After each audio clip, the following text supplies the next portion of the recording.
Tinanong ko po kaagad yung ministro. Sabi ko sa kanya, bakit bawal kumain ng dugo? Bakit bawal mag-asawa ng hindi kapwa iglesia? Sinabi niya sa akin, hayaan mong basahin ko kung ano yung nakasulat sa Biblia. Tapos nung binasa niya yung magkakasunod, sabi ko, nakasulat naman po pala yan sa Biblia. Bakit hindi yan itinuturo sa amin sa Katoliko? Ako po si Jocelyn Chua. Ang trabaho ko po, Barangay Nutrition Scholar. Ano lang po ako dyan volunteer. Honorarium lang po yung tinatanggap namin sahod.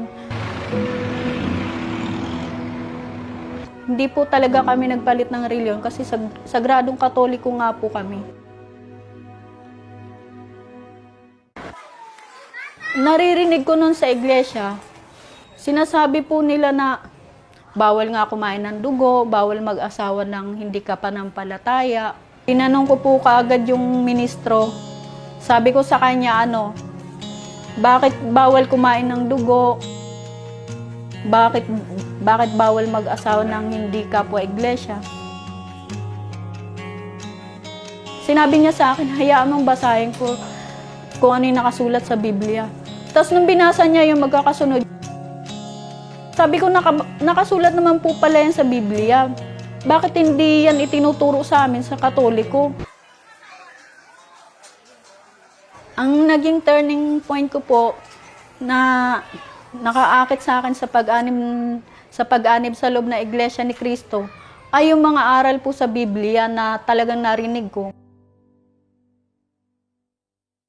Nung nasa proseso po ako ng pag-anib sa Iglesia ni Cristo, inusig po talaga ako ng pamilya ko. Nandun na yung sinasabihan nila ako na nababaliw na ako, kung ano-ano na rin naiisip ko, bakit daw ako umaanib sa loob ng Iglesia ni Cristo, na samantalang sagradong Katoliko po kami. Nabautismuhan po ako noong August 29, 2015. Doon niya pinaramdam sa akin yung talagang karapat dapat po ako sa loob ng Iglesia ni Cristo. Nung pandemya, na-lockdown ako kasi naisa rin ako sa naging biktima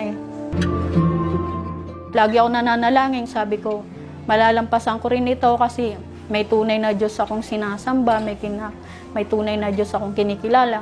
Sa bawat panalangin ko, gumigising ako tuwing umaga ng malakas, walang matinding karamdaman. Yun po ang higit na nagpapalakas. Iba po talaga may tunay na Diyos kang kinikilala. Ipinagpapasalamat ko na natawag ako sa loob ng Iglesia ni Cristo. Ipinagpaunawa niya sa akin ng mabuti yung aral.